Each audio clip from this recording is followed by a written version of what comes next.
Перейдя работать в творческий коллектив, в Татарскую государственную филармонию имени Габдуллы Тукая и участвуя во всех концертах Государственного оркестра народных инструментов Республики Татарстан под руководством народного артиста России Анатолия Шутикова, мне всегда хотелось узнать побольше об истории филармонии.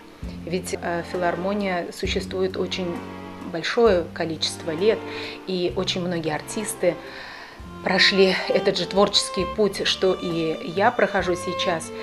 И интересуясь, я попала в такой момент, когда в Москве объявили о том, что будет проходить первый вокальный конкурс имени Рашида Вагапова. И тогда я села, подумала и поняла очень четко, что мне нужно участвовать в этом конкурсе, потому что я являюсь солисткой в филармонии. Я должна являться гордостью филармонии, и обязательно мое участие было необходимо в этом конкурсе. И, конечно, я поехала.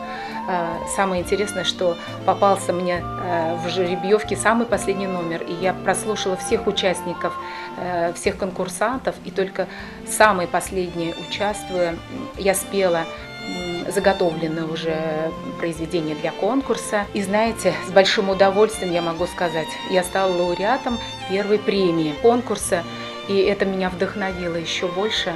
И я была очень счастлива тем, что являюсь продолжателем вокальных традиций таких известных певцов, как Рашид Вагапов, как Ильхам Шакиров, Альфия Абзалова и многих-многих артистов, которые проработали до меня в филармонии. Это для меня является большой гордостью, и я считаю, что это вот моя лепта в том, что я работаю в таком коллективе, работаю в такой замечательной творческой организации, как Государственная филармония.